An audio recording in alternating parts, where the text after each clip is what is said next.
For me, there's a simple rule in politics. Never, ever be surprised by what happens in politics. The face of truth is open. The eyes of truth are bright. The lips of truth are ever closed. The head of truth is upright. The breast of truth stands forward. The gaze of truth is straight. Truth has neither fear nor doubt. Truth has patience to wait. The words of truth are touching. The voice of truth is deep. The law of truth is simple. All you sow, you reap. The soul of truth is flaming. The heart of truth is warm. The mind of truth is clear and firm through rain and storm. Facts are only its shadow. Truth stands above all sin. Great be the battle of life. Truth in the end shall win. The image of truth is the cross. Wisdom's message is its rod. The sign of truth is Christ, and the soul of truth is God. Life of truth is eternal. Immortal is its past. Power of truth shall endure. Truth shall hold to the last. I don't have to tell you things are bad. Everybody knows things are bad.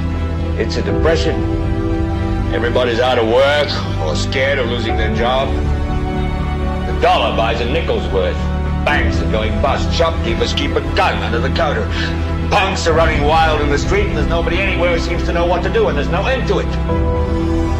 We know the air is unfit to breathe, and our food is unfit to eat. We sit watching our TVs while some local newscaster tells us that today we had 15 homicides and 63 violent crimes, as if that's the way it's supposed to be. We know things are bad, worse than bad. They're crazy. It's like everything everywhere is going crazy, so we don't go out anymore. We sit in the house, and slowly the world we're living in is getting smaller, and all we say is, please, at least leave us alone in our living room. Let me have my toaster and my TV and my steel-belted radios, and I won't say anything. Just leave us alone. Well, I'm not going to leave you alone. I want you to get mad. I don't want you to protest. I don't want you to riot. I don't want you to write to your congressman because I wouldn't know what to tell you to write. I don't know what to do about the depression and the inflation and the Russians and the crime in the street. All I know is that first, you've got to get mad. You've got to say, I'm a human being. God damn it. My life has value.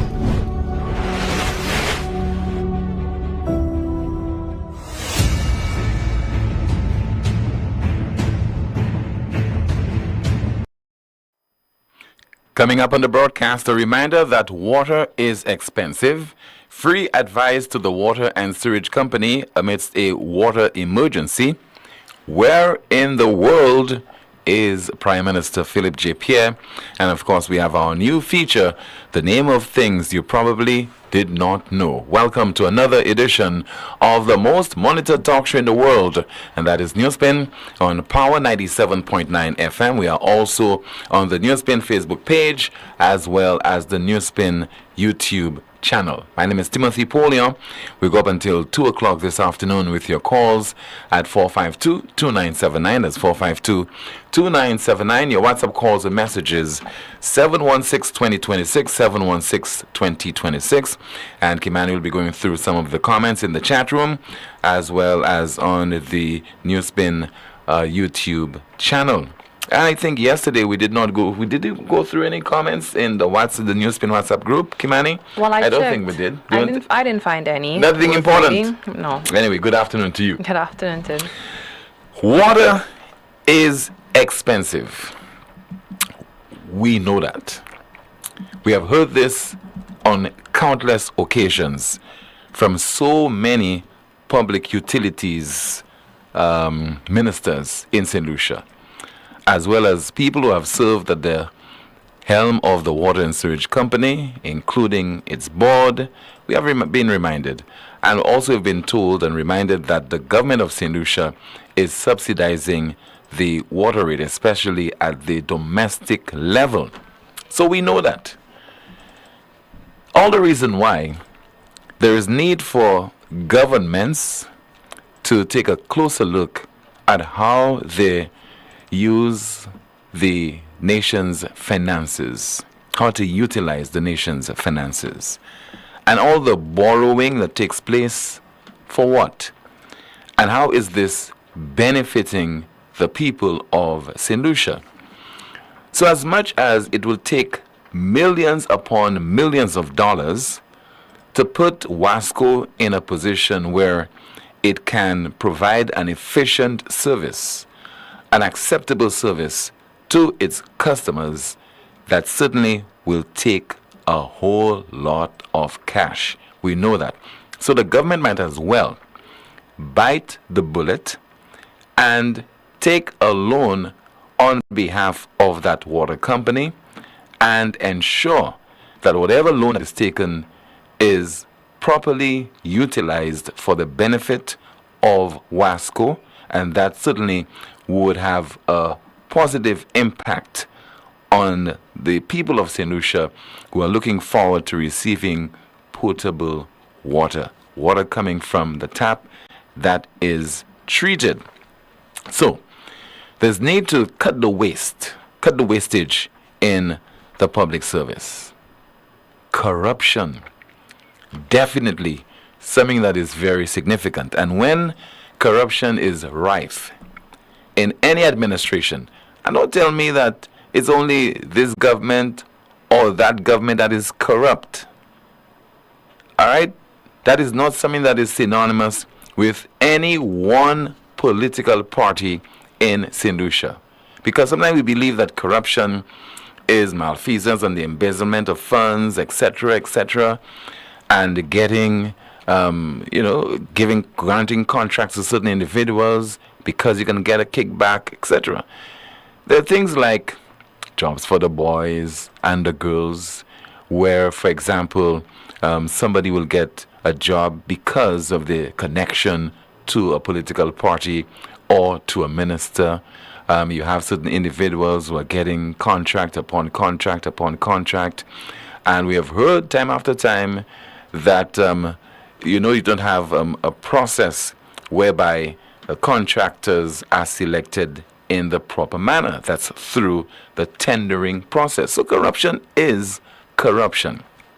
So let us hear from the chairman of the Development Control Authority, and that is Mr. Ignatius Jean, a former government minister in the previous St. Lucia Labour Party administration. And it was at a panel discussion to celebrate or observe World Water Day, March the 22nd of this year, that he emphasized the point that water is expensive. Of course, we understand the politics of water and water as a right and making it affordable. But there's a cost. Producing water is expensive business. Transmission lines that are there for over 100 years. Everybody says, Wasco, why you have all those leaks and all the water is running everywhere? Yes. If you're going to spend money to correct that, you have to put a lot of money. I know one one utility in a sister country that had a loan of about $250 million to just replace pipes in the capital. And that is not the end of the story. So it is serious business. It is expensive business. Once again, that was Mr. Ignatius Jean, chairman of the Development Control Authority. So water is serious business. It is very expensive. But don't you believe that the people of St. Lucia certainly are deserving of that expense to be written off by the government of St. Lucia? We're not talking about the business community. We're not talking about the private sector. We are talking about ordinary St. Lucians who are looking to one entity that is responsible for providing them with potable water to provide a reliable service. Because for too long, the refrain we've been hearing, one, water is life, and two, Wasco is just a waste of time. And I think sometimes we unfairly criticize Wasco officials, and this was done yesterday. But more than that, I think the government must be very serious about injecting the requisite funds into the operations of the water and sewage company. Say this as a priority once and for all, because you continue to boast about foreign direct investment, pertaining to the construction of so many businesses, so many hotels, and that is putting a strain on Wasco's infrastructure. Is that really fair to the water utility company? So while you are adding more entities that will have to rely on receiving a service from Wasco, the system remains the same. The infrastructure remains the same. There's not been any kind of major improvement to Wasco's infrastructure. There's not been an injection of the requisite amount of money into its operations so that it can be in a position to provide that quality of service that we all are demanding and we are expecting. Because we'll have another dry season next year, God spare our lives. The possibility does exist that we, in the midst of a hurricane season, Wasco will suffer damage upon damage. Who knows? Let's knock on wood and expect it does not happen. But the reality is you have over, close to 200,000 people in St. Lucia who are looking to this utility company to provide a reliable service to us. Because gone are the days, because it's a public good. The service that is being provided by Wasco is a public good, and that involves providing a service at a subsidized cost, whether it's by the private sector or the public sector. In this case, it is Wasco doing that. And you remember the talk of John Compton saying at some point in time that too many people were dying because of certain diseases as a result of them turning to streams and rivers to collect water, to cook, to wash, etc. And it is because of the foresight of individuals like Sir John Compton that we had the water and sewage, I think, authority, it was known at the time. So the era of people going to the rivers, to collect water and to bathe, etc., we all know that they are putting themselves in harm's way. But if the water is not available, people don't have a choice. They don't have an alternative. And we continue to hear so much about climate change. And governments are telling us as ordinary citizens, be prepared for climate change and the effects of it. You have to certainly lead by example as a government and ensure that you put the various measures in place that could provide some kind of buffer. And Wasco is one such entity that is crying out for assistance. Free advice. Let us listen to this individual. St. Lucian, he says he has worked with utility companies in a number of Caribbean territories, including the Barbados Water Authority. Advice to Wasco as to the way forward.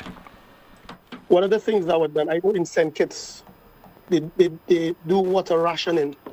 On evenings, at probably about 7 o'clock, the network is shut down to allow it to regenerate all the reservoirs and the storage tanks and the system. So shutting the water down at 7 in the evening until 5 in the morning, everybody gets a notice, and that goes on for months.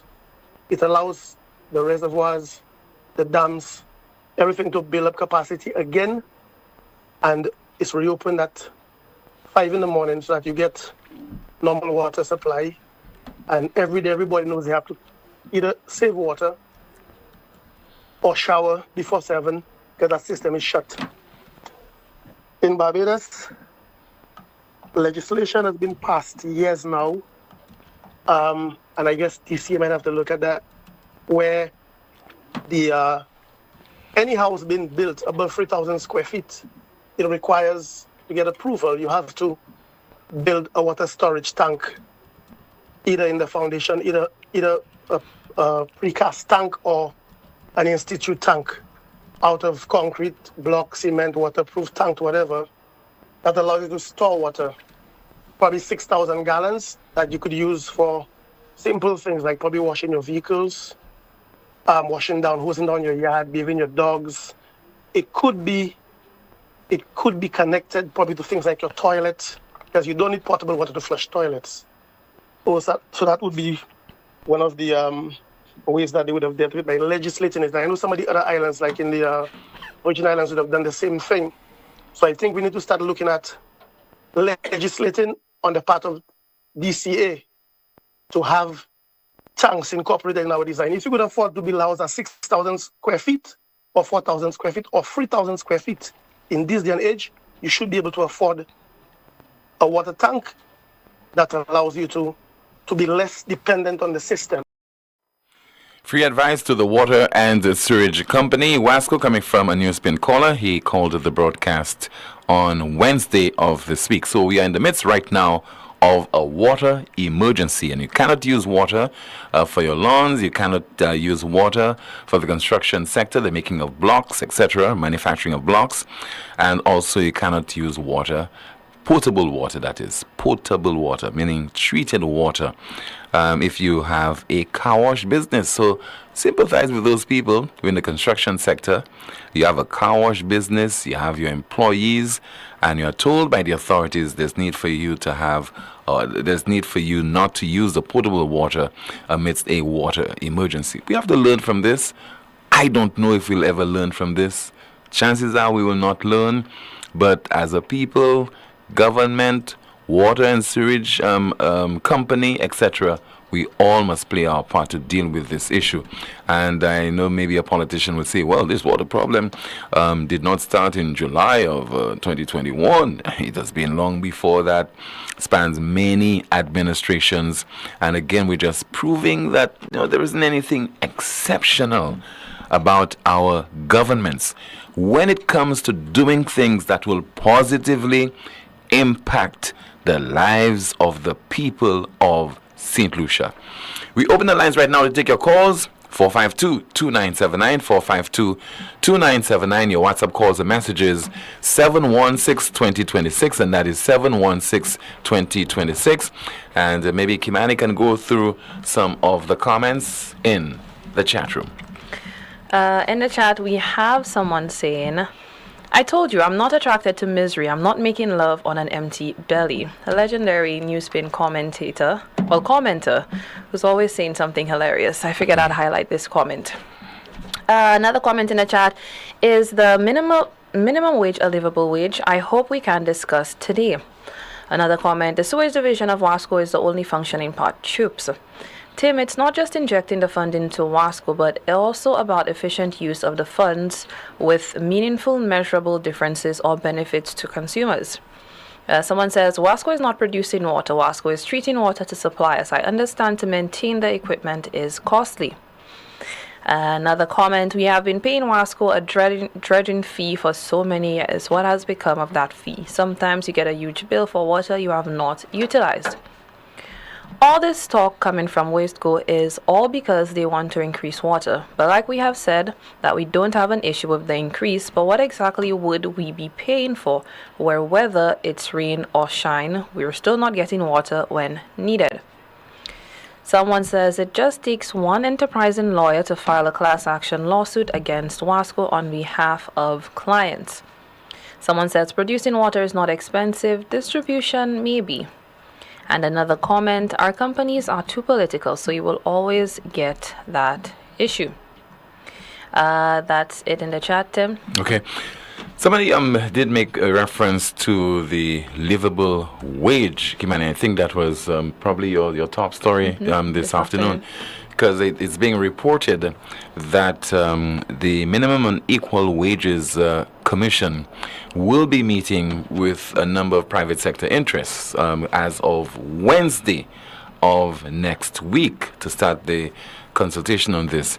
But it is, and I came across a statutory instrument for 2024, and making reference there to the Labor Act, Chapter 16.04, Section 77, and what is being recommended as a minimum wage. I think a little over $1,000 or $6.50 an hour. $1,126 per month and $6.50 an hour. And $6.50. The big question is, whether that is sufficient, $6.50. And that is for the various stakeholders to decide. That will include the trade union, that will include the business community, the St. Lucia Chamber of Commerce.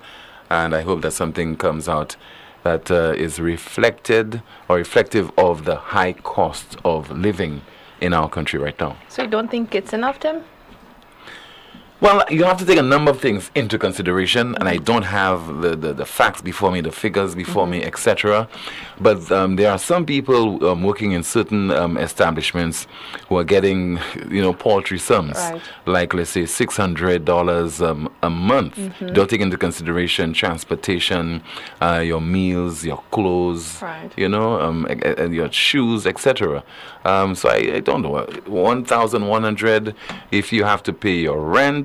If you have to pay your utility bills, transportation food. and food, it really does not cut it when you take inflation into Yes. consideration. I feel the same. It's a step in the right direction, I would say. It's better than currently what applies for quote-unquote minimum wages in St. Lucia. And like you said, at certain establishments, people get $600 a month and even less sometimes. So I guess it's a step in the right direction. Maybe later on we could probably get... Because if you're getting $1,100 and odd dollars, right? When will your salary be reviewed or revised upward? We all know that it's so difficult to get increases from employers. Yes.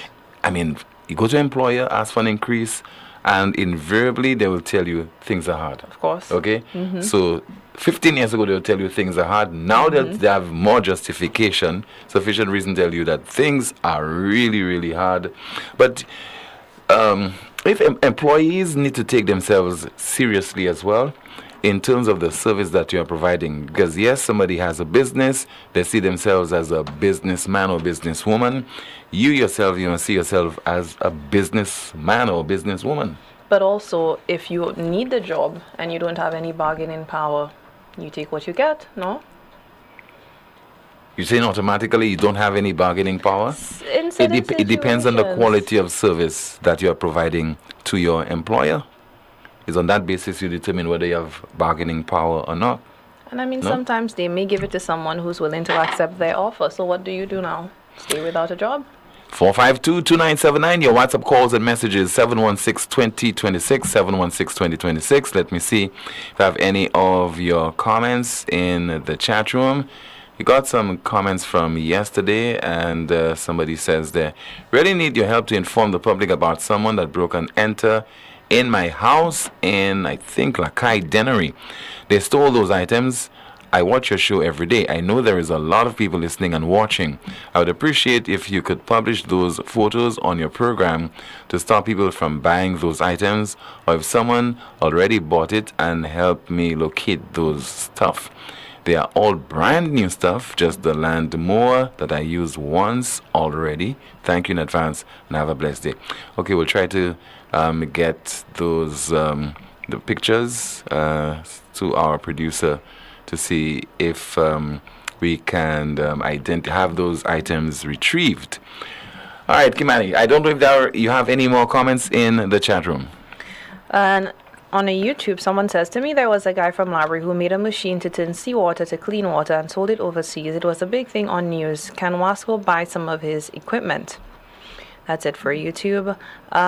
Someone says Antigua's minimum wage is about $12 to $14. I think it was recently changed. In Trinidad, just January of this year, it increased from $17.50 to about $20. Someone says, so wish that the French had taken over this place, minimum wage, etc. Who says that under the power of the French, we would have had a better minimum wage, or things would have been better in St. Lucia? But that's it for us in the chat, Tim. All right, thank you so much. We have a WhatsApp call. Hello and good afternoon to you. This is NewsSpin. You are on the air. Yes, good afternoon. Yes, good afternoon to you, caller.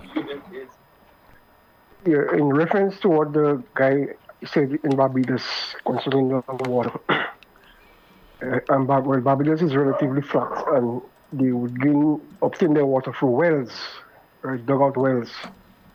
But here is a lot different. We have a lot of hills, and during the rainy season, we have more than enough rain. Some people are even clamor we have too much rain during the rainy season. So we can conserve that water. What are we doing with that water? We allowing it to waste? We can target the hills. Like I said the last time, the areas where you get quite a lot of rain, especially in the hills, you can target the bottom of those hills, right? And you can construct a dugout tank. Use the same hills as a dugout tank, construction site, shape it like a tank, in whether in a rock form, cement, as wide as possible, as big as possible to obtain as much water as possible. There's a number of hills around the country. You can do that. You can, conserve water, or you can trap the water, like a catchment area in millions and millions of gallons, as many different places as possible. So you can reserve water in those hills. Okay, when you say we can do that, are you referring to ordinary citizens, or do you think the water and sewage company should take on this particular task? Yeah. At least they could hire, a team of persons. They could take their time and do it. A number of persons. It might be a costly thing. Wasco, it might be a very costly thing, but I mean, it will well worth it. Okay, you can target those hills where you get quite a lot of rain, so that water from the hill will settle, right, at the base of the hill in a dugout tank, right? Millions and millions of gallons. You can reserve it there, right, for wet days, and you can organize it properly, run pipes, do this, do that, and you can reserve the water there in those hills for the meantime. So when it's then the dry season now, you can slowly release the water, right, in a reservoir. It would be better if it could be done near a reservoir. But we have many hills, many mountains. We can target all these areas, and we have quite a lot of rain during the rainy season, and we can harness much more than enough water, right, to last the entire dry season, right, like they never had a dry season. And I believe if that is done, we will never have a water problem in this country. And I believe they better look at that, right? When you see this rain, people are bawling, too much rain, Okay, especially in the hills. You see how the rivers, sometimes you get plenty of rain in the hills and then no rain in the flat, and then you get seen all rivers running brown, right? All these waters, right, can be reserved, can be catched, right, at the base of the hills in a tank-shaped form, and it can be reserved there for the wet days, right? And I believe it's high time Wasco look at that, right? And that can solve our problem. Okay, caller. Right, the water in the hills can solve our problem. Okay, thank you so much for sharing that piece of information with us. We hope the folks at the Water and Sewage Company are listening. But don't hold your breath, because next year, could bet my bottom dollar we'll go through that same experience all over again. News of a water emergency because of Wasco's ineptitude. I mean, it's a fact that we have climate change. It's a fact that we're in the dry season, but it's also a fact that we know that we have the dry season. It's seasonal. We have it every year. And we're confronting those same problems. Those problems are being intensified. They're getting worse. We have so many seminars taking place in St. Lucia, so much talk of this, and yet still we're not doing anything. Tim, you said the minimum wage in Trinidad and Tobago is $20. That's equivalent to 10 EC. The other thing is it's too expensive to do business in St. Lucia. All right, I think we have another call. Via WhatsApp. Good afternoon. NewsSpin, you are on the air. Yes, sir. Good afternoon to you, caller. Yes, you just again confirming that you're the most monitored talk show thing.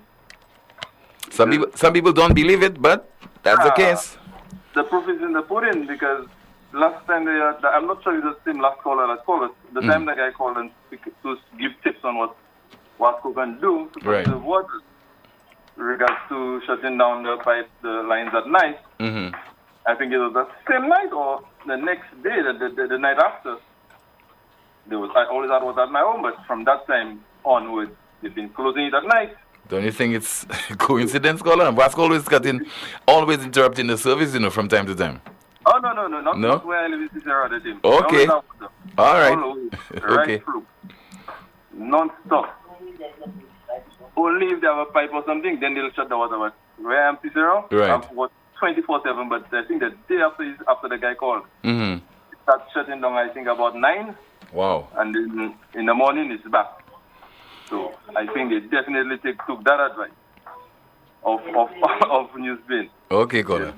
Well, we hope the resultant effect will be an improvement of service between 5 in the morning and 7 in the evening. Well, I don't know about that. Yeah. That was, I think, the simplest and easiest one to implement they took. So let's see. But I think what the last caller was talking about is basically just doing a lot of small dams all over the place. Now, if they can even maintain the one big one they have, I don't think it's a bunch of small dams all over the place they'll be able to maintain it. And you have to purchase the land. You can just go and put dams on people's land all over the place. Mm-hmm. So I don't know how effective that one will be. But it's need for us to have a serious conversation on the water, the availability of water, the use of water, etc. And look at Wasco as an entity, whether the governments have given it sufficient assistance, the wherewithal to cope with those challenges which are becoming even more commonplace and acute as well. Enough I also think Wasco administration is a problem too, because honestly, I watched that CEO give a update or speech, whatever it was, and the lady is literally reading off a prepared speech. Like, she doesn't really have the knowledge offhand, to just tell us what it is. Mm-hmm. She's literally reading it off. I mean, if you're in that position, you should know what's going on, you understand, and be able to say what measures and what have you, and not reading off a speech. That should be your life. That should be your everything. You understand? I think, caller, knowing the history of Wasco, I think, honestly, we should give the lady a break, because I think the problem is a lot deeper than the people who are managing the water and sewage company right now. I think it certainly is a lot deeper than what we are making reference to. Understand what I'm saying? If you're there and that's your job and that you are really all in, you should know exactly what you're working with and come to speak about it. And not have a speech reading, and you can barely take your eye off the speech. That means, you see how when Mia comes to read a speech? But she's not Mia. But she's not Mia. She's not Mia, caller. If it's your thing and you're supposed to be the head of it, you should be very well versed in everything that's going on and be able to just come and talk to me about it. All right. You need to look at figures, call out a couple of figures, or you have a whole bunch of figures you might not be able to memorize. But to know exactly what you're talking about, you should know that offhand. Thank you very much. All right, sir. Thank you so much. I think maybe the lady just wants to be very sure of what she's speaking about. She wants to be accurate. 452-2979, WhatsApp calls and messages, 716-2026. Kimani, the chat room. Someone in the chat is in agreement with having smaller dams. They stated that it's easier to desilt the smaller dams. On YouTube, someone says, Tim, the proposed minimum wage is an insult. $1,126 is half a loaf that will make us beg for the whole loaf. Another comment, $9 an hour. Tim, how much does a politician make an hour to quarrel with each other in the Parliament House? Half a loaf for some, whole bread for others. Caller, public officials. Everyone reads speeches. Okay, we have a WhatsApp call. Good afternoon. NewsSpin, you are on the air. Hello, good afternoon to you, caller. Good afternoon, Kimani. Good afternoon to you, ma'am. Yes. Let me tell you, Tim, when we don't have water, we ration water. I don't know if it's a lot of to do that, but you have to do that. Usually when you're washing on a washing machine, the water you spread in on your garden. You take water, you take a basin to wash your dishes, the water you water your garden. Especially if you have a tank water outside, like I said, from the house, from the wind, whatever, you shelter that water. You could like clean your balcony or scrub your wall outside, wash your mat with it. That water will help you a lot. And you have to be prepared. You have to cover it well. Then you can protect it from mosquito. Because this water can help you a lot. Because those water, imagine you can flush your water, your toilet with it. So you don't need to use the pipe water, the Wasco water. So that will help you a lot. Some of them like just wet water, let the pipe waste and all that. Although Wasco let water waste on the road pipe and people not watch like that. But you yourself, when you want water, you know how you're not getting water. You know how to manage your water. You know how to manage water. Because when season dry like that, you cannot get water. You have to try take the water and try to think your garden with it, wet your garden, whatever. You have to scrub whatever. You using the water from the house, you using the water you washing, and to flush toilet. All these things can help in you. If you have to wait on water for Wasco, you cannot get water. And all your pipe, make sure it's still not run. Because a lot of them, they complain they're not getting water. And why? They said they paid money. You don't know why? Some of them leave the tap open. And all the time, water, you pay money for nothing. And you let the tap open. All that are causing you paying a lot of money. Some of them don't know that. But the tap, you have to close it well. Because you see, when it open, it's making the meter spin. And you paying for nothing. You paid for nothing. Okay, that I will tell you. Thank you very much. Okay, ma'am. Thank you so much.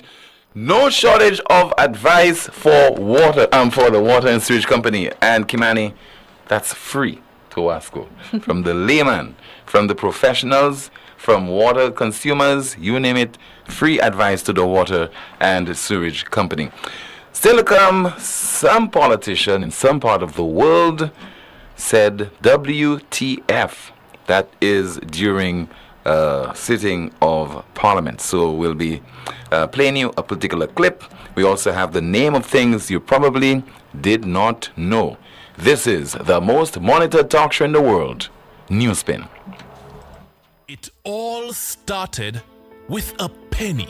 For over 85 years, we have invested in our farmers, fishermen, people, and our country. When we were called to serve, we were here. We understand what is valuable to our people and our country. That is why we support all industries, including tourism. We are the bridge towards a brighter future and economic growth. When our people, government, and businesses called upon us, we were here. 85 years later, First National Bank St. Lucia Limited is here for you. Lazarus's Funeral Home is here for you. Lazarus's Private Cemetery offers a peaceful resting place for your loved ones. With tranquil settings, visitation, and reflection, we believe in the compassionate care of all our departed loved ones. Lazarus's Private Cemetery, let us help you create a final resting place. Make it special. Make it Lazarus's Funeral Home, your friend in a time of need. Payment plans are available for tombs. Call us in Vidbuta at 452-7491 or in New Dock Road, VA4, 454-6555. Lucilex remote options are available to serve you every weekday from 8 a.m. to 4 p.m. Call or send a WhatsApp message to 285-6796, 285-7859, 285-3593, 285-3329, or 285-8640, or send an email to customersupport@lucilec.com for assistance. Lucilec encourages you to use the available options for doing business with us remotely. You know that feeling when you have an uncontrollable desire for fried chicken? That's the KFC. A substance that stimulates your senses to identify the aroma of a secret recipe or an extra crispy crunch from any distance. It's invisible to the naked eye, but you can feel it traveling throughout your body, taking control, all so you can enjoy a juicy bite of KFC. Ignite your senses with KFC. Catch the new vibe and the lingo. More upon more, so the tingo is more wet flow if you didn't know. All these deals is a winner. More upon more wet flow. More data, more talk for sure. More WhatsApp, video, can't stop. Unlimited talk, so you not stop chat. Flow prepaid combo plans just got better, loaded with even more data and unlimited talk. Take advantage of WhatsApp and all its features with our new prepaid plans. Unleash your creativity with more social media. Dial *129 $ to activate. Now that's the new vibe in the lingo. Yes. More pan more sell the tingo. It's more with flow now you really know. Catch it now. All these deals make you save more. Get more.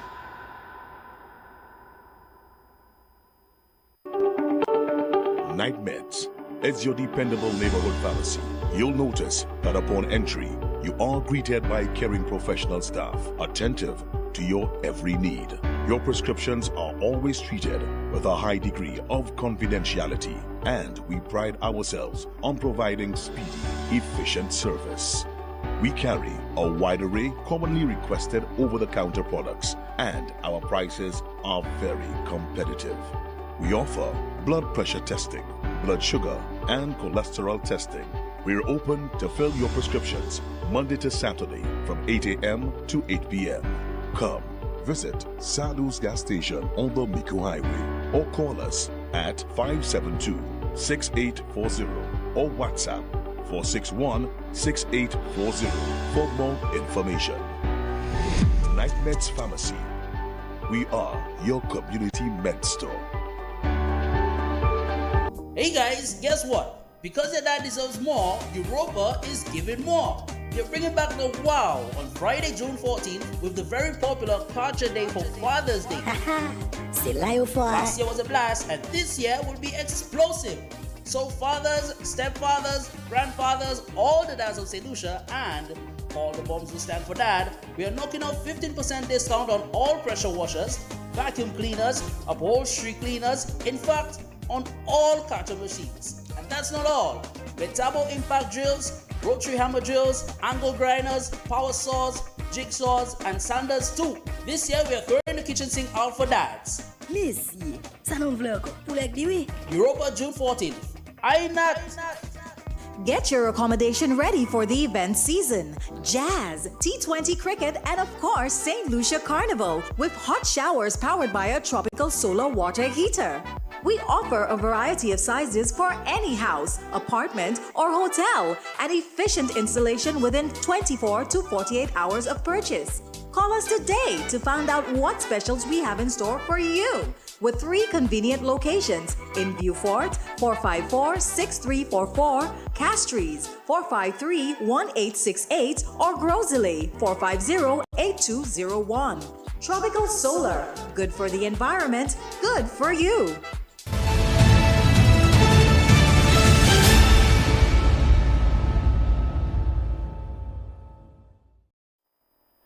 So those of you watching the broadcast, we have the pictures to share with you, the items that were stolen from a home recently in Lakai Denery.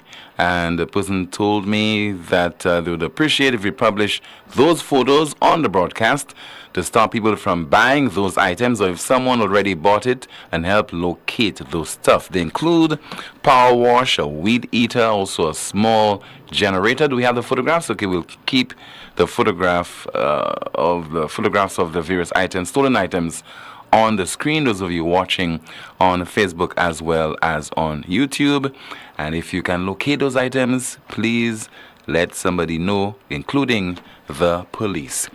Let's continue with your calls at 452-2979, 452-2979. Your WhatsApp calls and messages at 716-2026, 716-2026. Somebody says via WhatsApp, my lady say, thank God if you are getting water, but many people are not getting water for weeks. Wasco is the biggest culprit when it comes to the wastage of water. We have a call. Hello and good afternoon to you. This is NewsSpin. You are on the air and you're calling from Canada. Timothy, good afternoon. Yes, sir. Good afternoon. It's your friendly neighborhood AFS. I know. How are you, sir? Good afternoon, Kima. Hi, good afternoon. Oh, my life, my life. Okay. Oui, and Pali. All right. So, yeah, your doctor ale program it parler about as affaire by machine. Avazien. Yeah, oui. So Moi, ça a un bon bail in terms of healthcare, c'est ici, overall healthcare. Comme moi-même, c'est un homme qui a tapé comme l'hôpital plusieurs fois. Et c'est pin la petit ça fait by MRI ça that qui docteur detector shy before by qui wrong about him. So moi voulais dire well la clinique de corps a fait bien. Moi only hope that qui gouvernement pays a te kay point un page en livre de la clinique du corps et puis mener proper health care by Joseph Lisi. So Tim, with that being said, I hate to have to ring it in the ears of the people in St. Lucia who are quote unquote anti-scientific, and I'm quite surprised at you and Rick Wayne. Rick Wayne uttered the other day on your show that if they had the vaccine, he wouldn't take the vaccine again, and then he cited some AstraZeneca withdrawing the vaccine and so on and so forth. And then you have some nuts who call your show, and then they start talking about the vaccines this and then that. Tim, we've had 100 years to practice on vaccines. We know how germs mutate. We know how viruses mutate. That's why a vaccine could be developed so quickly. We've had 100 years of practice. I find it ironic that when these guys need Viagra, that they don't find anything wrong with medicine. When people have brain aneurysms, all of a sudden they love science. Okay? But when they have the stupid preconceived notions about things they don't understand, and they speak from what you call an ultra-crepidarian position, a layman trying to give advice of a doctor. You understand? And then when they speak from that position, they try to make themselves look more intelligent than they actually are. And they're making themselves look more stupid than a human being should be. Okay? Anyways, with that being said, back to government again. Tim, I live in the country of Canada, right? I live in the province of Ontario. Within this province, we have what we call OHIP. It's Ontario Health Insurance Plan. You notice what I said? Health insurance. Yeah. Okay? Because governments on their own cannot pay for every citizen to get proper health care. So you need a system where working people pay and the government pays the balance, and then you make a deal with the insurance company that they're going to cover the citizens of your country for, I would say, $150,000. Understood? Yes. Because when I go see a doctor in the province, well, in Canada in general, if I have a health card, when I go to a doctor, I don't pay a dime. Unless it's like specialty, maybe like dental and certain vision things you have to pay for, right? So why is that not good for St. Lucia? When Alan Shastney came out with a national health insurance plan, how is it that St. Lucians cannot see that as a good thing, Tim? Tim, I always speak. Tim, that's 1,000-year plan, Tim. Tim, Alan Shastney's great-grandchildren and mine and yours are going to benefit from that, Tim. It is so simple and so straightforward, Tim. Health insurance, Tim. You have your insurance card, you go to the hospital, so it's going to cover from basic medication to, I would say, some surgeries. I've had surgery myself. I didn't pay $1 out of pocket. Not a penny, Tim. Not a single penny. You understand what I mean? I just wonder why is it proving so difficult to implement national health insurance in St. Lucia? Because there's been several discussions on it, white paper, green paper, etc. But when it comes to the implementation, it is proving to be overwhelming for our governments in St. Lucia. When it's so important. I don't know, Tim. To me, this sounds like a solid plan, because most first world countries around the globe have such a plan for their citizens. I imagine Sweden. Well, in the United States of America, it's a little bit more tricky, right? Because it's all bureaucracy and politics and everybody. I think it's the same thing in St. Lucia. The government cannot figure out how they're going to rob the people blind. That's why they don't implement the health insurance yet, Tim. That's the only thing I can Because people can have a choice. People can have a choice of those who can afford their private insurance can have their private insurance along with a national health insurance plan, and those who cannot afford, then the state would have to cater for them through the national insurance. But in 2024, we ought not to be still having that discussion of the need to implement such an initiative for the benefit of the wider St. Lucian public, particularly poor people. Tim, water is a human right. Am I right or am I wrong? You're correct, sir. In 2024, we're still having discussions about water in St. Lucia. Yeah. So I don't know. I don't know what else to say. I don't know what else to tell you. But I look at it like St. Lucian people, Tim. I hate to say it, Tim. We are credulous. We are credulous when it comes to rubbish, and our incredulity shows when it comes to things that will work for us, Tim. When it comes to what is going to work and what makes sense, our incredulity shows. Like, take for example, the WHO made recommendations to the whole world as how to approach COVID. Only in St. Lucia do you find a group of people in the form of a political party using that against the government. And the people are so stupid, Tim. They don't realize that the recommendations are not those of Alan Shaftner, that the whole world have to follow it. The people of St. Lucia are so stupid. Oh, they try to take our rights from the government, and then they bring in the COVID, and then the 5G and all the conspiracy bullshit, and then you have a woman by the name of a skin doctor. What's her name? St. Rose, talking about ivermectin. And then you have prominent people in society repeating that rubbish. Like just like when Donald Trump told people to drink bleach. People think like St. Lucians are so stupid. I know more about viruses than a dermatologist. Okay? Dr. St. Rose and myself get our information from the same place. The Boston Journal of Medicine. She's not a research scientist. She's an MD. St. Lucians need to stop being so naive. She's a medical doctor. She knows nothing about virology. Who is she compared to Dr. Fauci? She's a layman. As I said, ultra crepidarian. Ultra crepidarian. That's what we go for. We ignore the experts, and then we go for laymen who just say stupid shit that sounds appealing to our ears. And because it's easy for us to digest mentally as a people, we just run with it. Because it's easy. Because it's easy for us to digest mentally. We just go with it. Oh, Dr. St. Rose said ivermectin. Dr. St. Rose is a skin doctor. Okay? Okay? So I need St. Lucians to start thinking. Start thinking. We live in a wealth. There's so much information out there. We have Prophet Google. Okay? Prophet Google will give you anything you want. Someone says something to you, you don't know what's going on, you go on Google. Google is going to give you a better and probably a more proper answer than what the individual is going to give you. Okay, Tim? I would like to end my contribution here.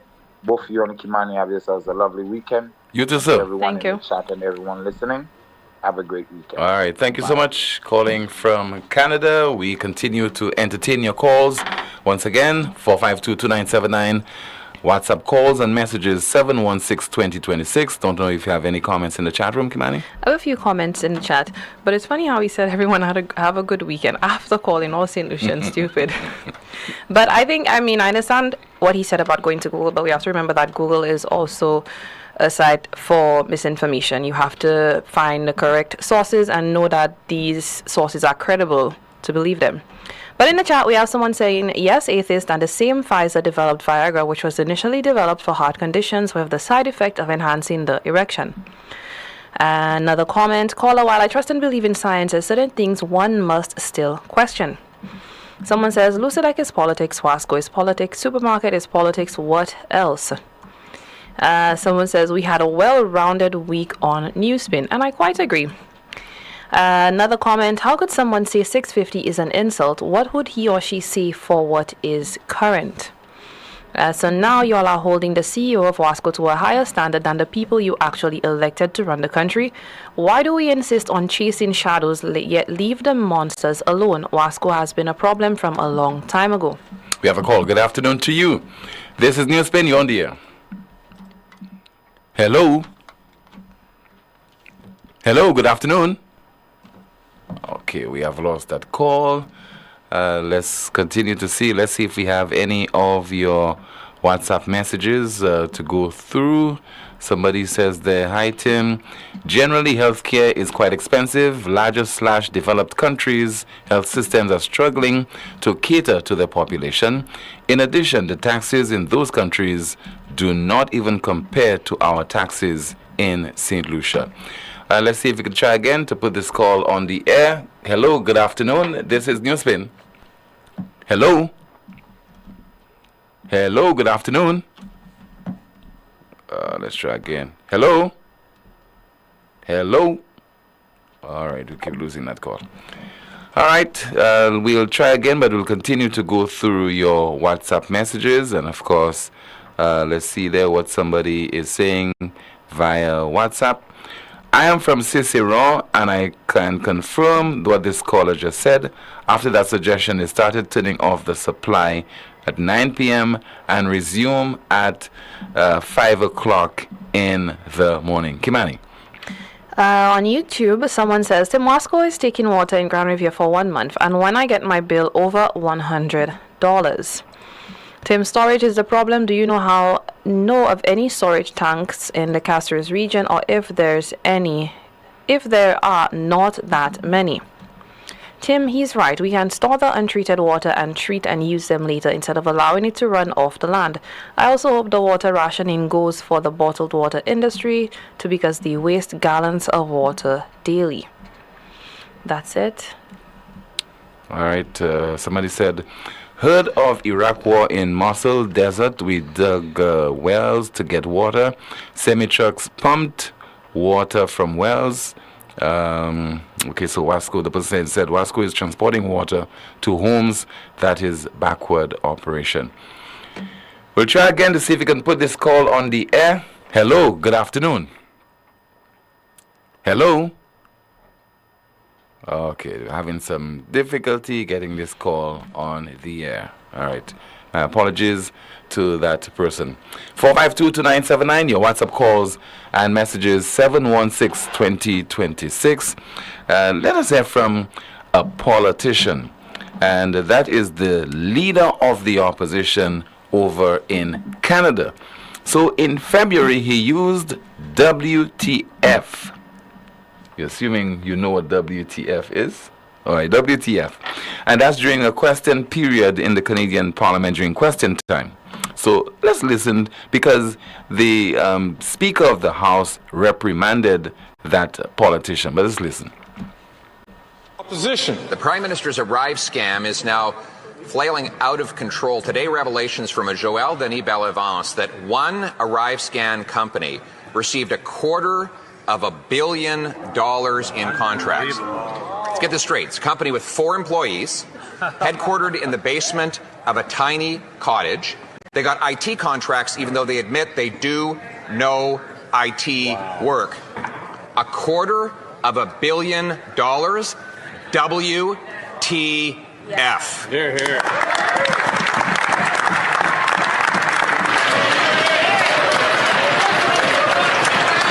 I'm going to ask,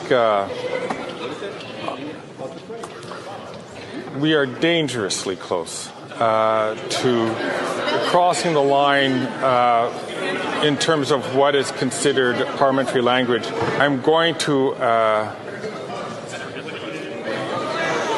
ask the honourable opposition leader, please, to withdraw that comment and to use parliamentary language, please. Where's the funds?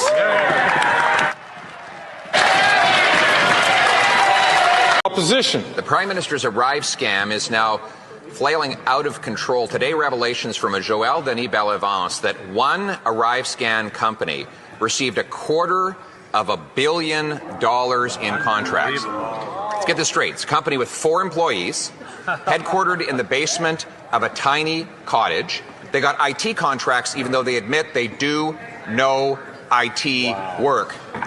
$250 million. WTF.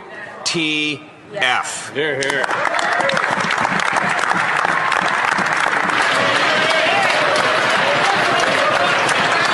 I'm going to ask,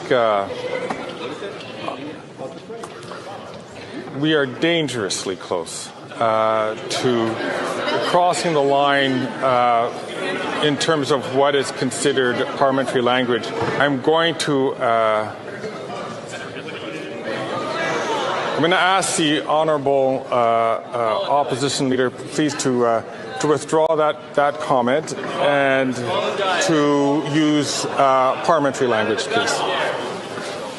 Where's the funds?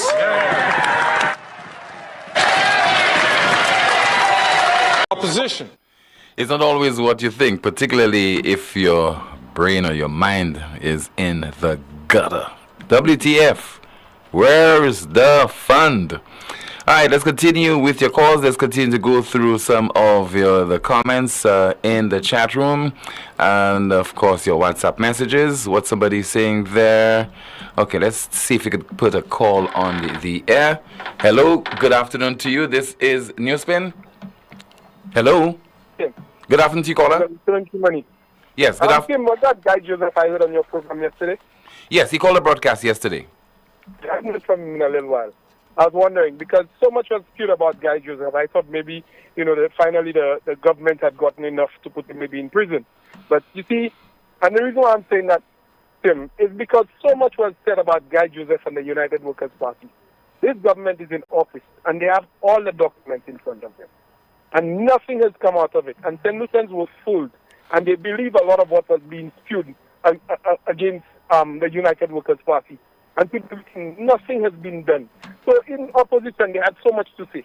Now they're in government is a difference. But, caller, maybe the special prosecutor is working behind the scenes together with investigators to see what they can unearth, what evidence they can unearth. Tim, the special prosecutor is just to give a salary to some of their friends. That's all it is about, Tim. Let's not try to make of it anything more than that. That's just accommodating another friend. Because that's all Labour does, is accommodate their friends, put them in positions. United Workers come into power. They're one of the toughest governing parties to stop all these people that's in those positions that the Labour create for them. So they remain there and they make it difficult. Going to play by that technique. So Tim, let's go on to something. Tim, between 2016, between 2018 and 2021 before the election, we had no water problems. The water problems that we suffered before then were regulated and were fixed, and we had no water problems. In comes the Labour Party in 2021. Tim, from the week after they came into government, we've been experiencing water problems in Barbuno till this day. Tim, but caller, if it happens a week after, I mean, that's not the fault of the new administration, caller. Tim, I'll tell you why a week after. Because a lot of persons who were employed at Wasco by the past government were sent home. Their contracts came to an end and they did not renew it. So a lot of those workers who knew the system, especially in the Hill 20 plants and that kind of thing, they were sent home. So we started experiencing these problems. Right? Our rep, sees nothing wrong with us not having water. I mean, we have a rep. That rep is supposed to represent our constituent and put them first. Not thirsty. Put them first. And I guess he has been more thirsty because there's no water. Tim, in Barbuno, we have Lassos here, which has water all the time. We have our own catchment plants. We have, Tim, I see no reason why Barbuno should be suffering for water. No reason whatsoever. So much so that they even took a line and sent to Barbuno to, if there was a hiccup or there was some reason why they could not have gotten the water, because when rain fell, they said they couldn't take the water from those areas because it was too muddy. So they would take the water coming from Feeble's plant and send into our tanks in the whole of the constituent. So there's no excuse why Barbuno shouldn't have water. Yeah? Now, Tim, I would like to go to the topic that hurts me a lot. Tim, the Minister of Education promised us security for our children within the schools. Last term, I asked you about it, and the report is there. And they will start to implement. Tim, another term has started, and there's no implementation of the new security system that they claim to be what it is. I mean, Mr. Regis was the commissioner of St. Lucia, the commissioner of police, And if he can't get protecting children right, who can get it, Tim? No, let's put it this way, caller. Let's be fair to Mr. Osbert Regis. He did his job. His job. No, hold on. His job was to carry out an audit. He carried out the audit, and he presented his recommendations to the government of St. Lucia, in particular the Ministry of Education, directly. So it's for the ministry, cabinet of ministers, etc., to implement those recommendations. So it's not Mr. Regis's fault. So our children are not important, and we ask why is the crime so high? But Tim, it's younger persons causing most of the crime we have going on. So if we cannot even protect them in the schools, and we cannot keep them safe in the schools, what they see on the outside, we don't deter them by having good security systems put in place in those schools for them to see something which is more appealing to their eyes. How you expect us to be able to curb crime when these guys come out of school and they're the ones on the streets? Yeah? But a few months ago, when the opposition leader said that the government of St. Lucia, especially the Prime Minister, summoned to Brussels to answer the questions of CIP. Remember that? Yeah. The Prime Minister came out and said that was not the case. It was one of the issues why he had to go to Brussels. And there were 3 other issues, but he never made mention of the other 3 issues, Tim. So is it a secret? Isn't it our business to know what are the other 3 concerns? He said there were 4 concerns. And he said the CIP was one of the concerns. I gave him time. Let me hear him say what were the other 3. But it's been a few months now, and he has not come out and say what are the other 3 issues. And it's troubling to me as a citizen to know that we are having issues, and our Prime Minister would go on and speak of those issues and not even relate to us what are the issues. Because at the end of it all, Tim, you and I don't have a diplomatic passport. Yeah? Speak for yourself, caller. All what will be put in will be difficult for me and you to travel to certain places. Speak for yourself. Caller, speak for yourself. Oh, you have one, Tim? You never, sorry, my bad. You never asked me if I have one, huh? You never asked me if I have one. but I'm saying, Tim. My Prime Minister, Philip J.P. gave me one. Oh, no wonder you're going light on him these days. I get why. but Tim, for real, I wish to know what are the other 3 issues, and for the Prime Minister to come out and tell us. Also, the Prime Minister came and said that the UWP said that an airline came to VG Airport and picked him up and other persons to bring over to England, to America, and that's not true. Right? Remember that? Yeah. But the Prime Minister never said whether he went up or if he has summons or if we have a problem or there's a matter that needs to be addressed. He never said that. But all he commented on was what was being spread around the place. And I think it's high time the Prime Minister stopped doing things like that. Because to be a Prime Minister, I think you're supposed to have a level of smartness, a level of intelligence. And I'm questioning that now, because if you're going to come and comment about something being circulated, and from long time you hear people say where there's a spark, there's fire. So if there was a spark, something went wrong, something happened, something took place. So if you're going to take time out to come and say that what they're saying is not true, then tell us what is true. Because something is true, something went down that day, or something is going down within what was being spread. So we need the Prime Minister to come and at least tell us something about these instances. That the Prime Minister seems to be taking a shortcut and want to come when they're doing solemn ceremonies and when they're doing so many other things. But Tim, I think our Prime Minister now needs to start understanding that he needs to be a little more open, and he needs to speak a little more or openly about things that are happening. Because look at the World Cup cricket. He's saying what he wants about some of the things that has to be implemented for World Cup cricket. And then later we get to find out these are some other measures that has to be put in place. But he make it seem like, that's my brilliant idea, and I just came out one night, I just fell asleep, and I dreamt of it, and I'm now saying that I am going to be doing it. But that's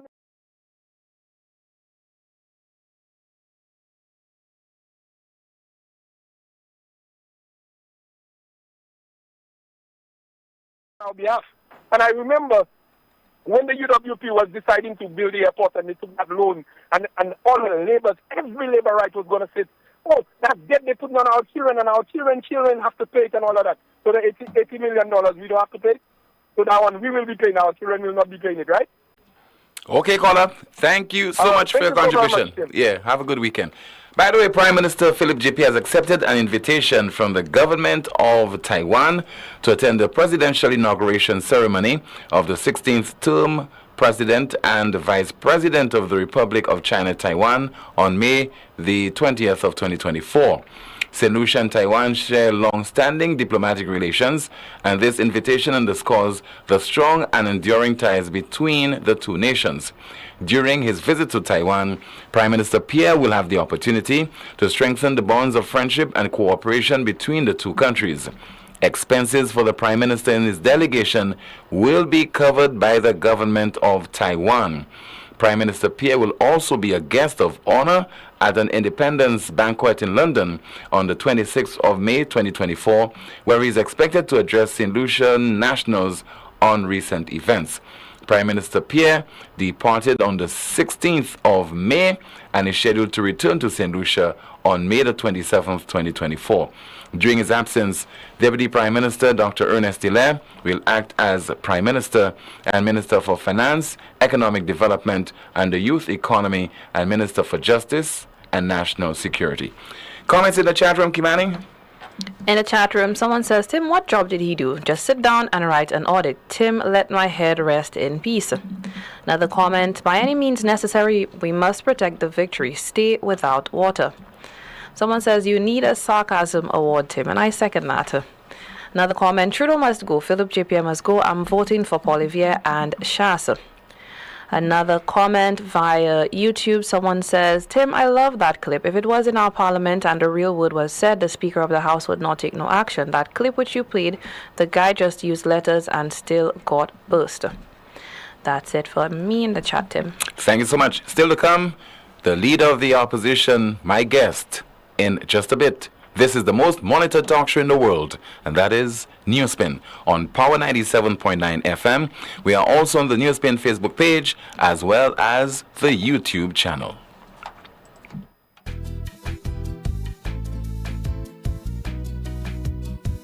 There is only one option when they arrive. Our services will make the dead look alive. With Bouteille and Beaufort accessibility.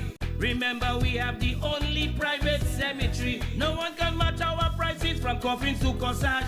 Personalized service you get when Lazarus take charge. Quality service, no package to make your wallet bleed. Lazarus is your true friend in your time of need. Lucilex remote options are available to serve you every weekday from 8 a.m. to 4 p.m. Call or send a WhatsApp message to 285-6796, 285-7859, 285-3593, 285-3329, or 285-8640. Or send an email to customersupport@lucilec.com for assistance. Lucilec encourages you to use the available options for doing business with us remotely. It all started with a penny. For over 85 years, we have invested in our farmers, fishermen, people, and our country. When we were called to serve, we were here. We understand what is valuable to our people and our country. That is why we support all industries, including tourism. We are the bridge towards a brighter future and economic growth.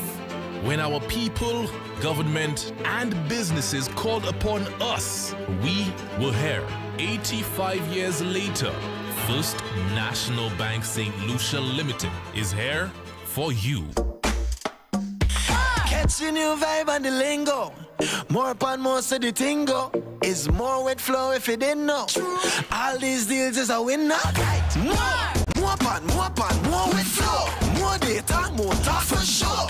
More WhatsApp, video, can't stop. Unlimited talk, so you not stop chat. Flow prepaid combo plans just got better. Loaded with even more data and unlimited talk. Take advantage of WhatsApp and all its features with our new prepaid plans. Unleash your creativity with more social media. Dial *129 to activate. Now that's the new vibe in the lingo. Yes. More pan more, see how the thing go. It's more with flow, now you really know. Get you now. All these deals make you save more. Get more. The new home of the best country music is Power 97.9 FM. Say the stars are bound to fade. Switch us on Join Me, DJ Jerry, this and every Thursday from 8 p.m. till midnight for Country Gold, the best in country music. Your bags are packed and waiting. The new, the oldies, and the goldies. So let's make it a date, this and every Thursday with me, DJ Jerry, from 8 p.m. till midnight for Country Gold. If it's Thursday, it's Country Gold Thursday. Country Gold, only on Power 97.9 FM. I lead a rich, rewarding life. But why? You know that feeling when you have an uncontrollable desire for fried chicken? That's the KFC. A substance that stimulates your senses to identify the aroma of our secret recipe or an extra crispy crunch from any distance. It's invisible to the naked eye, but you can feel it traveling throughout your body, taking control. All so you can enjoy a juicy bite of KFC. Ignite your senses with KFC. Hey guys, guess what? Because your dad deserves more, Europa is giving more. They're bringing back the wow on Friday, June 14th with the very popular Culture Day for Father's Day. Last year was a blast and this year will be explosive. So fathers, stepfathers, grandfathers, all the dads of St. Lucia and all the moms who stand for dad, we are knocking out 15% discount on all pressure washers, vacuum cleaners, upholstery cleaners, in fact, on all carton machines. And that's not all. With turbo impact drills, rotary hammer drills, angle grinders, power saws, jigsaws, and sanders too. This year we are throwing the kitchen sink out for dads. Monsieur, ça non vle encore. Pour like the way. Europa June 14th. I not. Get your accommodation ready for the event season. Jazz, T20 cricket, and of course, St. Lucia Carnival with hot showers powered by a tropical solar water heater. We offer a variety of sizes for any house, apartment, or hotel, and efficient installation within 24 to 48 hours of purchase. Call us today to find out what specials we have in store for you. With 3 convenient locations in Beaufort, 454-6344, Castries, 453-1868, or Grosley, 450-8201. Tropical Solar, good for the environment, good for you.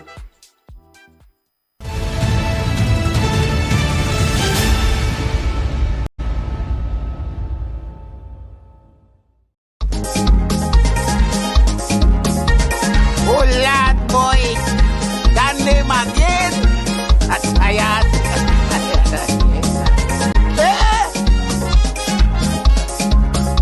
Don't know how an unpopular politician is so popular. Oi, oi. Day and night must hear this man name on the media. Oi, oi. From afternoon early morning to can I help you in the evening? It's the same name you hearing. It could be so annoying. Whether NewsSpin or Sheldon, the man name have to mention, have to stop that crap. Stop falling in Alan trap. Is Alan do this? And Alan do that? Is Alan do this? That man feel is smart. All the ministers and the PM, he more popular than them. Is them causing the problem cause they have a name like an anthem. Is Alan do this? And Alan do that? Stop playing the game. Stop calling Alan names. Is Alan do this? Alan do that? Wenson do this? Wenson do that? Alan do this? Alan do that? Wenson. Hey, hey.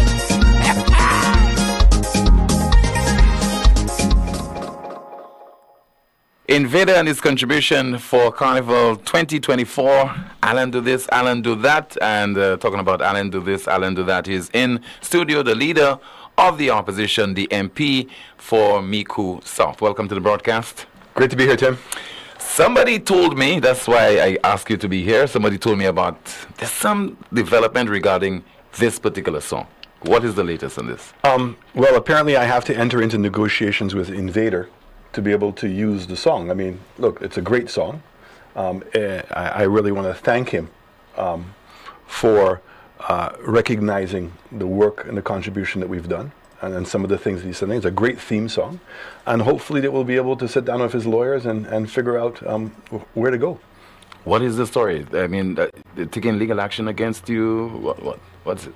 Look, the lawyers have written me, have indicated that they're not happy with how we're promoting, or they're suggesting that we've made edits to the song, which is fine, you know. So it's interesting to note that an artist can use me as a subject matter, and I have no rights. But when I play the song, or hear the song being played, or other people play the song, that there has to be royalties paid. So look, I'm happy to sit down. And you used it to your advantage, and I guess the party's advantage, your previous administration's advantage. I don't know. I mean, the song speaks for itself. I'm just glad that Invader has recognized the amount of work that we have done. And again, I could not have written a better song to be a theme song for myself. I mean, if I was in the elections right now, it would be a great song to have on my platform. So look, I welcome the opportunity to go and meet with him and his lawyers to hear what they have to say. And I think it'll be an interesting discussion. The letter was penned to you when? Dated when? Today. Today. And who is his lawyer? The former Prime Minister, Kenny Anthony. Okay. All right, so how you plan to deal with it? As I said, I'm going to meet with him. Okay. We'll go from there. Today? I don't think we'll meet today. Today's Friday. Right. But hopefully very, very soon. And again, I appreciate at least the letter and the opportunity to sit down. I mean, I have a great admiration for Invader. He's one of our greatest calypsonians. I think when I was asked initially about the song, I made it be on your show or somebody else's show, and I said, this is a great art form, you know, and I welcome the song, and I welcome people's reaction to the song. Again, I look forward to the opportunity of sitting down with him and seeing what he has in his mind, because many songs have come out and have been used in all different ways. And, you know, the question is this a political song? Is the song about me? And so therefore, am I infringing my rights? Who's infringing my rights? But that's to be discussed, and we'll see where that goes. Okay, let's talk about an issue that you've been addressing over the last few days since you returned to the island, and that is the construction of the halls of justice. And we had a story which appeared a few days ago in the Trinidad Guardian newspaper. What about this project that you have a difficulty with? Well, first of all, it seems to be the new practice of this government that every time they're doing a groundbreaking, they don't invite the media. And then what happens is the Prime Minister's office comes out with an edited version, which they circulate. My understanding in this instance that some of the media houses heard about the meeting and went there. They were not kicked out, but they were not allowed to take audio. They only were able to take the video and relied on the audio. So that information that was circulated was certainly not sufficient for us to determine what the structure of this deal was and how much it was costing the people of St. Lucia. It was not until the article came out on The Guardian and some of the information that came out, we waited a couple of days to see if there was any corrections to the article. There was none. The article says that the project is going to cost the hard construction would be $53 million US, which is the $144 million that the government spoke about. And then it went on to say that there would be interim financing, fees, etc., which would bring it up to the $61 million. The government never said that. They only spoke about the $144 million. They didn't say the project was going to cost $162 million. The article goes on to say that none of these things include the cost of financing. That the financing was still being worked on in collaboration with Republic Bank and NH. So that was a bit shocking. And then the other piece that was a bit shocking was they said that the building was going to be 33,000 square feet. Now, did I believe 33,000 square feet? Yes. Because before we left office, we were working with NIPRO and NIC to build a police headquarters and a halls of justice right next to each other on the site of the police headquarters. You know what I'm talking about? Yeah. Okay. And that project, the halls of justice, 6 courts were going to be 33,000 square feet.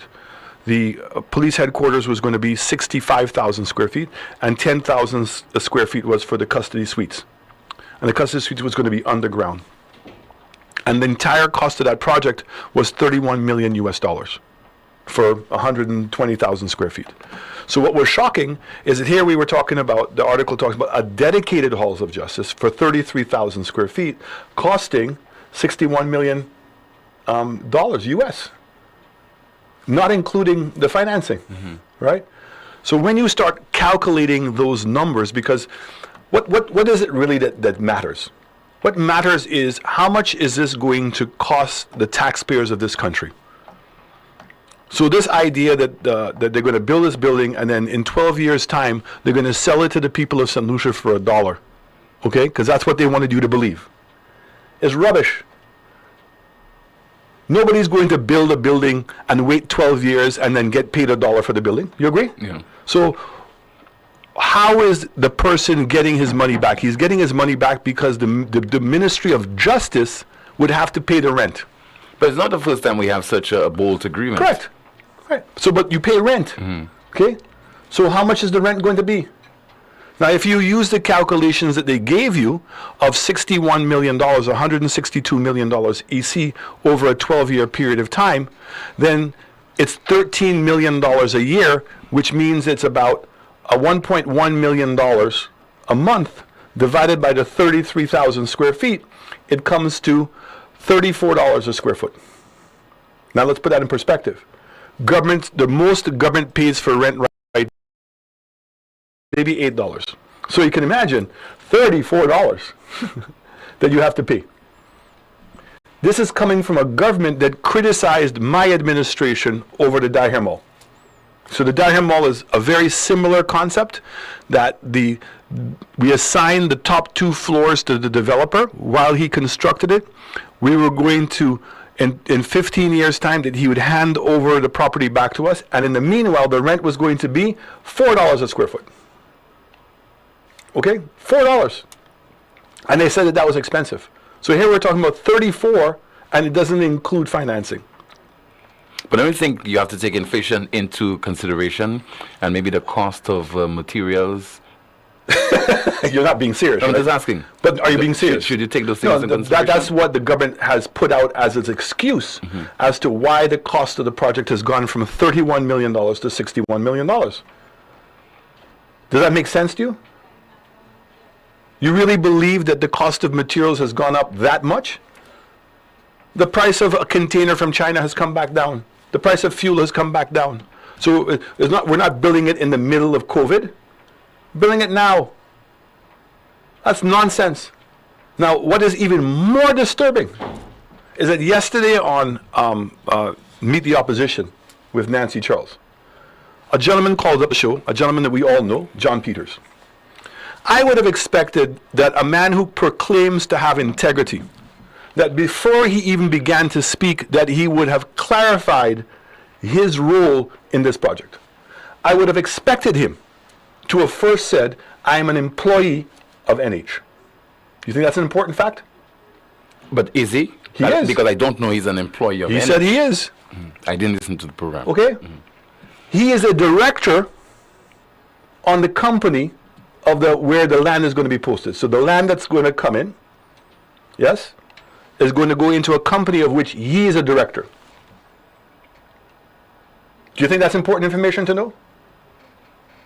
It is Okay. important to know. Very, very important. Is it important to know that he's personal friends with Emil Elias? Is that relevant? Don't you think that before you go and you give any commentary? But the fact that we know that, we cannot ascribe any or attribute any improper motive. No, but you can put it in your mind because you say, okay, I get what he's saying. But here's the perspective that he's speaking from. He is also the chairman of National Housing. Did you know that? That is well publicized, yes. Okay. That is involved in what you want to call it, a controversy of its own with regards to how the Bonanza land was disposed of. But that's a totally separate issue. No, but it speaks to the character of the man and his own integrity, that he has said nothing about that. This is the same man who had all kinds of problems with the Rodney Bay Road. It's 3 years. Wait a second. We're 3 years have gone by. But Chief, he's made no. We ought not to impugn his character. Let's be very careful not to impugn his character. Not to No. towards I'm not impugning. And what I'm stating is that when we are going to listen to somebody and they want to make a contribution, then we have to have the perspective of which we take that contribution from. And I've said it to him. I'm saying to him again. I believe he's conflicted in this matter. So you're coming out on the show. You've not made any of those declarations. So it means that you want to continue to have people believe that you're some kind of independent person, right? That you're speaking in the best interest of the people of St. Lucia. The same man who made the allegations about St. Jude's, that we could only going to take like $10 or $20 million to have moved into St. Jude's. You were on the committee that you said you all acted for free on St. Jude's. You have nothing to say today? You have no correction? You have nothing you want to tell the people of St. Lucia? You want to talk about integrity? You want to talk about that you really care about the people of this country? 3 years have gone by at St. Jude's. We don't even know who the contractor is. We don't know how much money has been spent. In the recent budget, the government has said they're going to spend $265 million on going into the old building. You have nothing to say, but you want to wait a second. You want to call now to speak about something in which you have personal interest. And the first thing that you say is that we have it wrong. The United Workers' Party has deliberately gone out of its way to mislead the public by saying it's 33,000 square feet, when it really is 120,000 square feet. Wait a second. We read from the article that was published in The Guardian.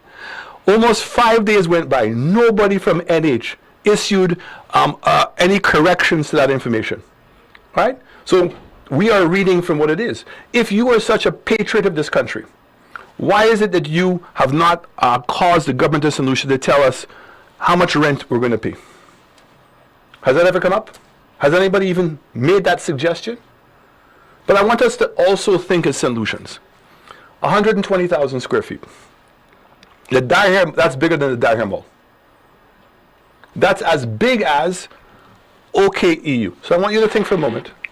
Does it make sense to you, Timothy Poleon, layman St. Lucian, forget about radio show host, that somebody's going to tell you that they're going to go to Constitution Park and build a building that's bigger than Daher Mall, bigger than OKEU in that location? Does that make sense to you? But allow me to go through a press release as issued by the government in light of allegations being made by the United Workers' Party. And it reads, the Halls of Justice will be constructed under the Philip J. Pierre-led administration. The judiciary endured years of dislocation, operating in inadequate and inconvenient spaces throughout the city. After extensive multi-stakeholder consultation and more than a decade in the making, the government of St. Lucia successfully reached a historic agreement with Themis Limited, a subsidiary of NH International, to construct the Halls of Justice. The government of St. Lucia and that company signed a build-own-lease transfer agreement for the Halls of Justice on April 19, 2024. NH International is the contractor under the both agreement. Continues, NH International is an experienced construction firm based in Trinidad and Tobago with a proven track record in St. Lucia. Most notably, NH International built the main branch of the Bank of St. Lucia on Bridge Street, Castries, and the Financial Administrative Center at Point Seraphin, Castries. Here are the facts of the bolt agreement between the government of St. Lucia and Themis Limited. The total project cost is set at a fixed price of EC $143 million. Themis Limited will finance 100% of the project costs. The project cost includes office furniture, also filing systems and ICT systems. The government of St. Lucia is not required to guarantee loan financing for the project. Upon completion of the structures, the government will enter into a lease for the facilities for a period not exceeding 12 years. At the end of the lease period, ownership of the halls of justice will be transferred to the government of St. Lucia at a price of EC $1. My apologies. The government of St. Lucia will own a new asset and substantially reduce its annual rental payments. The term of the Bolt agreement with Themis Limited are highly favorable for the government, as it will not assume any financial risks and will not incur any new debt related to the project. The halls of justice will accommodate 3 judicial divisions: the criminal division, the civil division, and the family division.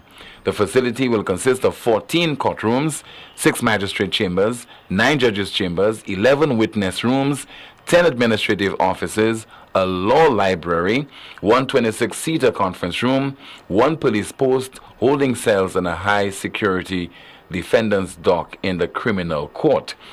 The first phase of the construction works will start in earnest. The anticipated completion date of the halls of justice is 2 years from the start of construction. The new halls of justice will centralize the civil, criminal, and family courts in one convenient and secure location in the capital, the source office of the Prime Minister. The fact is that this certainly will not be a burden under this agreement on the taxpayers of St. Lucia. How can you say that? Because the government will not have to take a loan and to go through this construction exercise. Who's paying for it? Well, in the end, I mean, no. In the end, the taxpayers are the ones paying it. From the beginning, who's paying? I am the interviewer, so you have to just make your point. I'm just asking the question. Yeah. You told me it's a good deal. Okay. I'm just saying, as the facts before us. So the government has put out facts. Shouldn't we be saying that this is the way that governments normally go through, particularly when they're looking at issues relating to our high debt, especially our high debt to GDP? I'm going to have 2 answers to that question. So first of all, the most relevant information in all of this is what's the rent going to be. So you agree, the Ministry of Justice, who is going to be the user of the space, correct, is currently paying rent to all those places. Now this is the same government that when they left office in 2016, right, courthouses were closed all over the place. And it was my administration that went in and fixed up the courthouses. So don't come and tell me at this point that you have a great concern about justice. I don't think that this is driven by justice. I think this is driven by greed. Why is it, after all of what has been said, they cannot tell us how much the Ministry of Justice is going to have to pay in rent? Because that's where the money is coming from to pay for this project. So the more expensive the project is, the more the rent is going to be.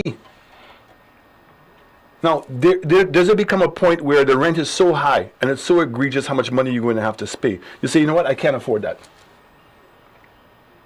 Do people want to be in a beautiful, palatial house? Yes. But when they hear what the rent is, they say, well, I can't afford that. I have to go back to what I can afford. Can the government of St. Lucia afford it? We don't know because they've not given it to us. But by deducing from what the cost of the building is going to be and the square footage of the building, we're deducing that the rent is going to be somewhere between $12, if it is 120,000 square feet, to $34 if it is going to be 33,000 square feet. Either way, it's too high. Whether the price is 162 million EC or 144 million EC dollars. Either way, the cost of the building, if it's 33,000 square feet, is going to be $1,500 a square foot. 3 times the price of what it is. And if it is 33,000 square feet, right, it's going to be $5,000 a square feet, which is outrageous.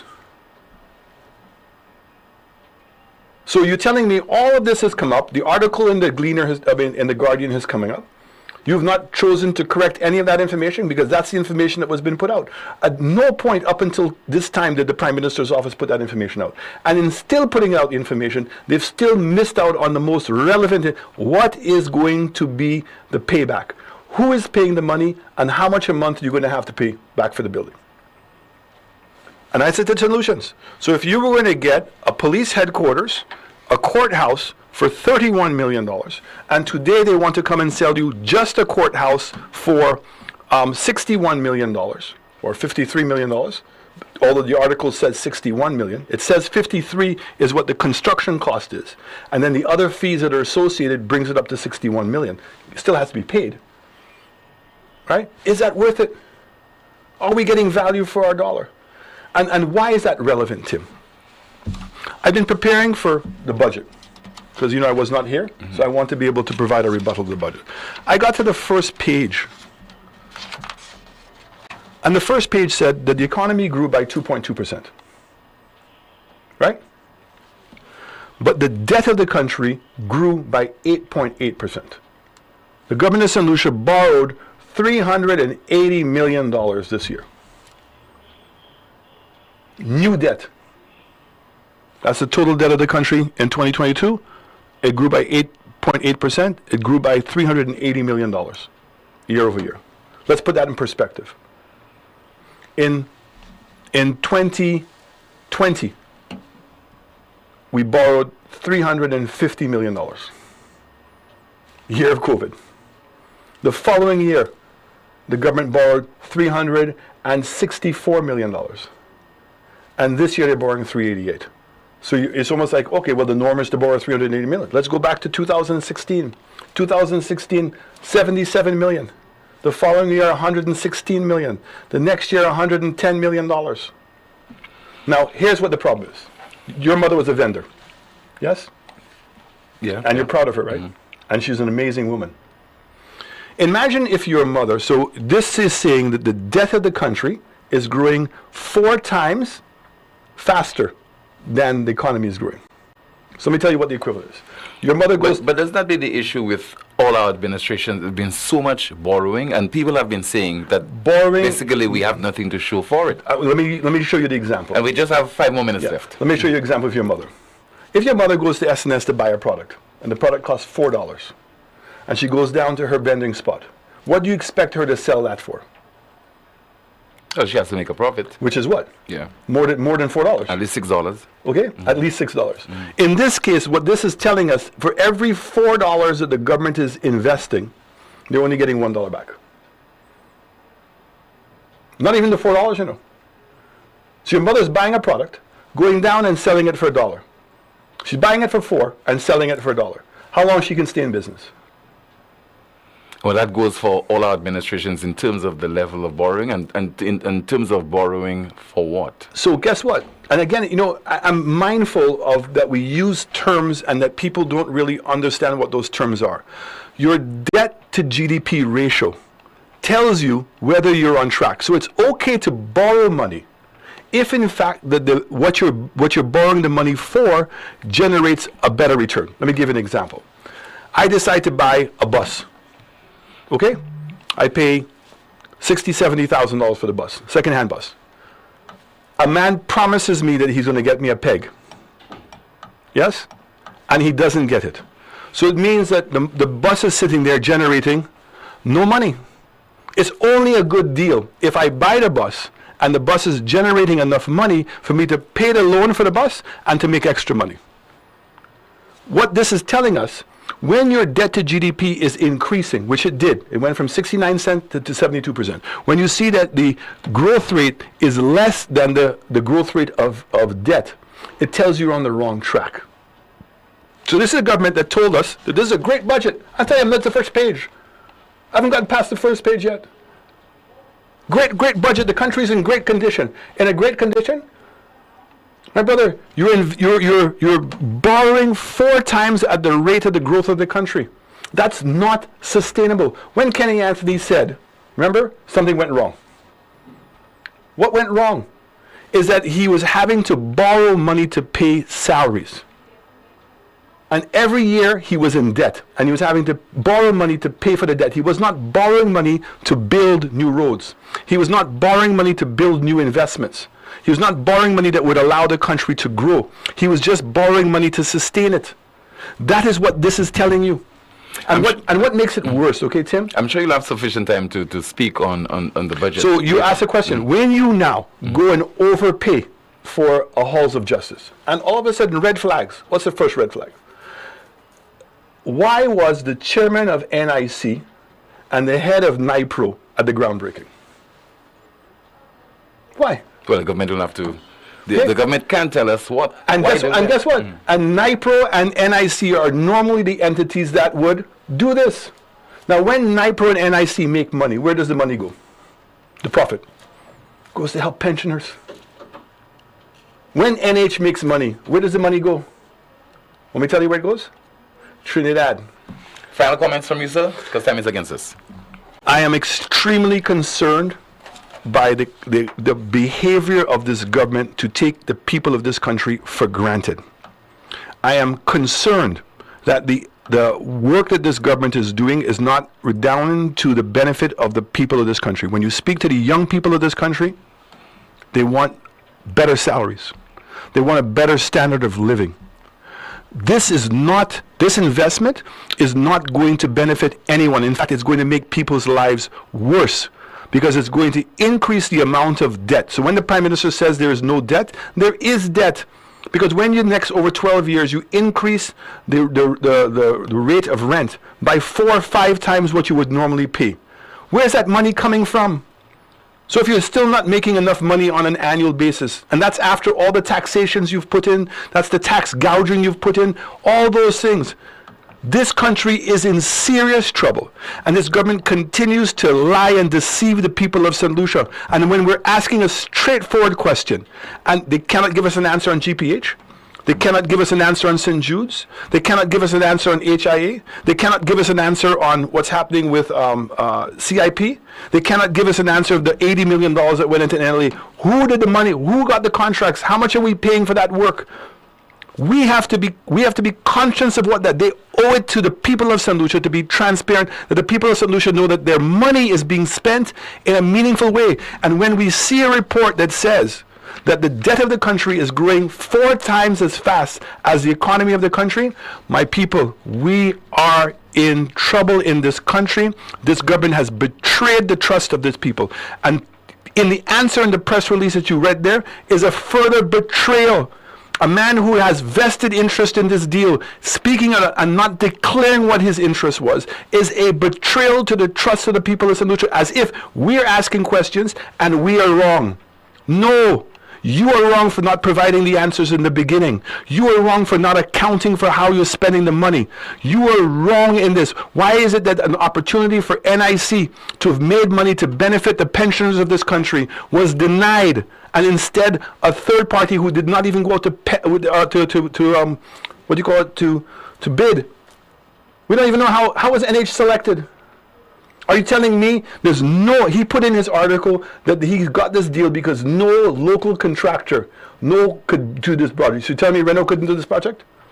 You're telling me the Fresh Start couldn't do this project? You're telling me Jacobs couldn't do this project? How many more of the contractors I know can build this building? And the financing should have come from the banks in St. Lucia.